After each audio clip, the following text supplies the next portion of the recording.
In this video, we're going to talk about up-potting some of your little baby seedlings that you've had in starter cells and how to do it, a few pointers.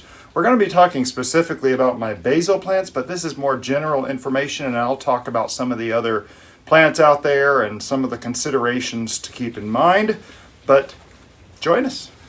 Hello and welcome to Bowtie Life, where we talk mostly about life in the garden.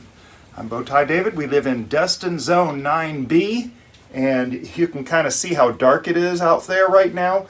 It is a rainy day, so I'm indoors doing some up-potting and trying to get some progress in the garden while I can't really do anything out there. We did have some pretty rough rain today, and we'll talk about that in a minute here. But coming up very soon, we're going to have our garden tours will begin for the month of June. This is June 1st right now, and hopefully later today when the rain breaks for about 90 minutes, I'll be able to record the front and side garden tours. But we'll have that coming up here soon. And also, let's see, we've got potatoes to harvest coming up and a few other things that we're going to be working on and hopefully making progress in the garden with. So be sure to subscribe to Bowtie Life on YouTube if you have not done so already, and don't miss a thing. Now, subscribing doesn't cost a thing. It's just the little subscribe button down underneath this video, and it helps grow the channel. So be sure to hit that to subscribe, because the videos come out here on YouTube first. For those of you who have subscribed, you are my heroes, and you help make Bowtie Life what it is today. Hi, I'm Bowtie Dave.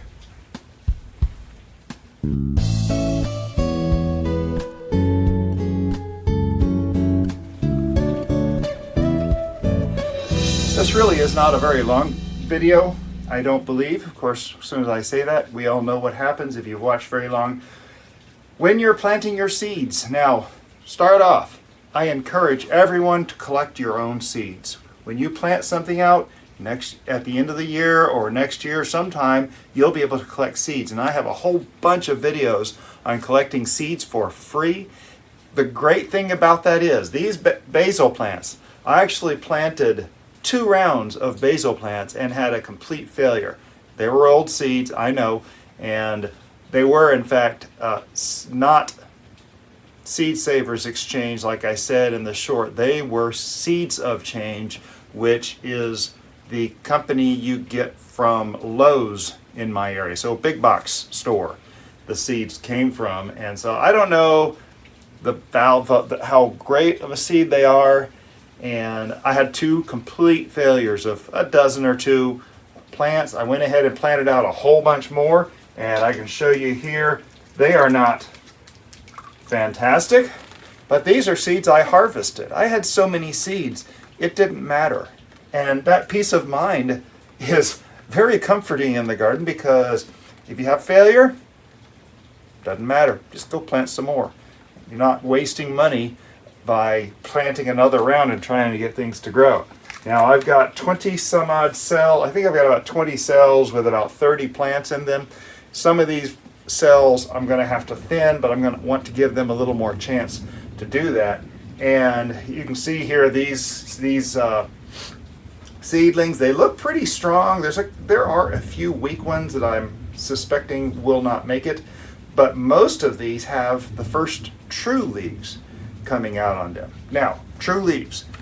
Every single seed that you plant has 1 or 2 cotyledon leaves. This is the first leaf that pops out, part of the seed. It's the plant's first chance at getting energy from the sun.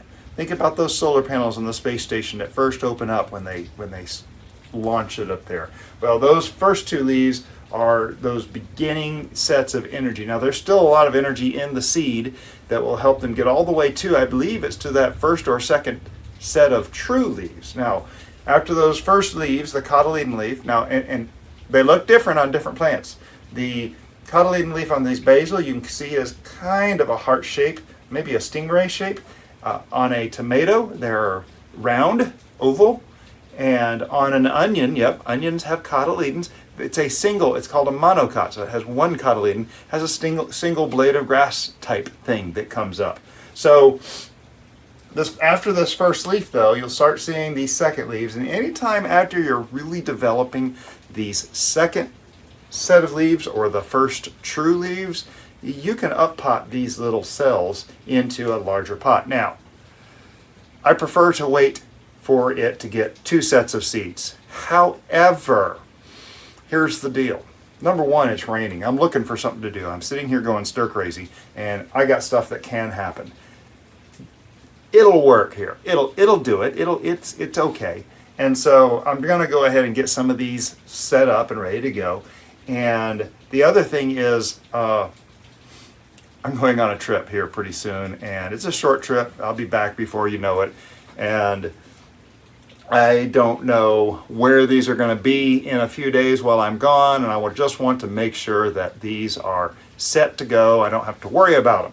Mrs. Bowtie will look after them for me because she's awesome with that, but I want her to have as less concern about this as possible. Some of these will die. I know. It's just going to be part of the process. As we're talking along here, feel free to comment whether you have different experiences or if you have any questions in the comments of this video. I always love seeing your comments, and I've learned stuff. I've hopefully helped a few people, but feel free to comment anytime. I look forward to that. The soil that's in here, by the way, is from a video we did a couple months ago about how I made the soil. That video, incidentally, is made from this exact tub of soil that I'm using for what we're doing today. We're going to be taking these little seed starting trays, and you'll notice there is a bit of water in here. Yes, I know it's a little bit flooded. I just did that so that the dirt ball that's in here will hold together better.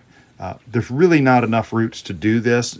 If we waited for the second set of leaves, which is really when we should have been doing this, if we waited for the second set of leaves, there would have been enough roots in there to really hold these root balls together a lot better. So I'm not really too worried about it. One of the things you have to take in consideration is the sensitivity of a plant to having its roots disturbed. Now take a tomato, for instance. If you're transplanting a tomato, you can actually pull the tomato plant completely out of the soil and it will not care. As long as you take good care not to break them. I've done other videos on this. You can watch those videos. But as long as you're taking care not to break the roots and you tease them apart gently, they will be just fine. Basil, I did a little research on basil trying to figure out if basil is sensitive, and it's one of those things you see comments on either direction, on either side of the table, so I'm gonna say it's kind of a toss-up whether they disturb or not. I'm being very careful here. I lift these out. I've got the root ball wet. Once it gets over here in the other cups that I've already prepared, the ball of dirt, well, now that actually has some decent root. Can you see that down there? Has a little bit of decent root down there, but I'm being as gentle as possible. Now, folks, be as gentle as you can. Don't stress over it, okay? These are my own seeds. I harvested way more than I need, and so if these fail, then it's really not going to be a problem. So all I'm doing here, and you can see I'm trying to put the seeds as closely to the same level in the soil. Some people say you can bury them all the way up to those cotyledon leaves or first true leaves. Some people say they need to be level. Some plants don't care. Tomato plants, I generally plant them up a little bit high, a little bit deep, so because they will actually grow more roots along the stem. I don't think these basil will. In fact, I'm almost positive that these basil will not do that. And so there's probably not much advantage to putting these basil plants too deep. Not that I have any stem to play with here. These are pretty short. Again, this is a little bit early, but with trip coming up, the rainy day and everything, this is the day it's going to happen. So that's all there is to it. Now, the soil that I put in these cups is already pre-moistened over here in the bin, and that helps to make the hole in here. Now, this is a icing spatula. You can buy these at Walmart. That's where this one came. It's nothing special. I like this. There are so many tools that you can use. I like this for its size, that it works very good. However, you could just as easily use a cheap butter knife. I've got one of those sitting here too as a backup if I ever need it. And so I'm just kind of making a hole roughly the shape of the little plug that I'm going to pick up. Now when I'm looking at these little plugs, like this plant right here, it's kind of off to this side, so what I will do is I will try to loosen it on the sides farthest away from the plant. That'll be these two sides here, and I'm going to go ahead and risk pulling up from this side here. And as I dig all the way down to the bottom, I feel the bottom of the pot, I'm just going to gently pick this up. Hopefully it won't fall apart. There are some good roots sticking out of the bottom of this, I can see. And I'm going to place it into the solo cup. Now incidentally, in preparing these cups, I actually just filled them with soil out of the bin, and I took another solo cup and I just used it to very gently tap down on the soil just to kind of get it a little more dense. You don't want to be pressing this stuff. Don't be fisting this stuff as hard as it'll go. It's not a good thing. You just need to get a little bit more, a little bit of the air out is basically what you're doing. And then I will just take this and push it, and you know, it's because it's not packed all the way. I have plenty of space to create the shape that I want, and it's a general shape. And again, folks, if it doesn't work, plant some more seeds. We are in a very fortunate situation here in Florida in that if something doesn't work, we have a really long growing season and we can just try it again. And so we will frequently.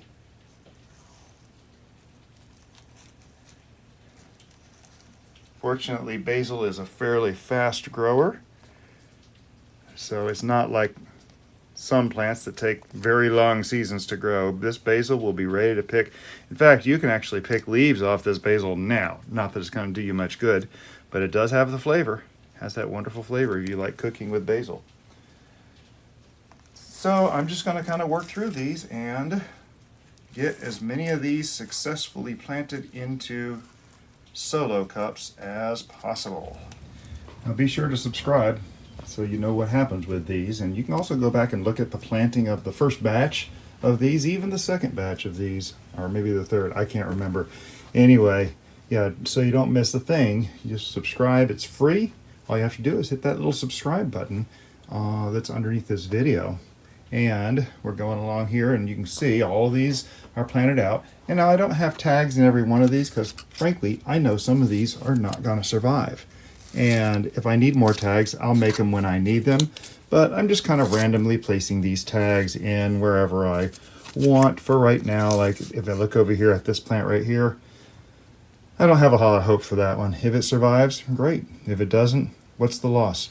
I'm going to reuse the soil. I'm going to reuse the cup. There is no loss. So before I tell you what I think is probably the most important point here, this whole channel is really my own journal with my ADD brain. I've tried journaling, I've tried photography, I've tried the little apps, and these videos really speak to my brain. And so be sure to subscribe, and you can follow along on really my journal of everything. I now know that June 1st, I up-potted these basil, and we'll see how many of them come up. I want several basil in the plant, but really, you know, in the garden, all over the garden, they are great. They're great for pests and attractors and so forth. But the important thing here is I garden for my peace of mind. I garden to find joy. I garden to relax. And I know there's ways to do this that will make perfect production. And frankly, I'm not the type person to stress over that. And I'm going to plant out plenty and get what I want. Right now, we have about 10, 15 pounds of blueberries out there that the birds are eating, I know. But we've already collected a lot of blueberries. I grow so many more. And in fact, you can see in one of the garden tours, the blackberries here are doing the same thing. We got so many extra, and I have extra here. Hopefully, if most of these grow, I'll probably end up giving a few of these plants away to friends at church so they can have their own basil.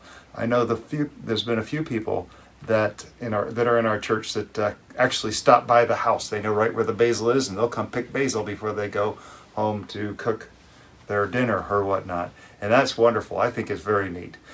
So anyway, don't stress. Try it. Do plenty extra. Takes just a few minutes. This video isn't very long. In fact, it took me longer to record this video than to actually do this job here. So find the joy in it, and find the peace, the therapy in it. Some people actually call this their therapy, and I think that's very valid. Anyway, thank you to those of you who have subscribed to Bowtie Life. Like I said earlier, on YouTube, you are my heroes, and you've helped grow the channel to what it is today.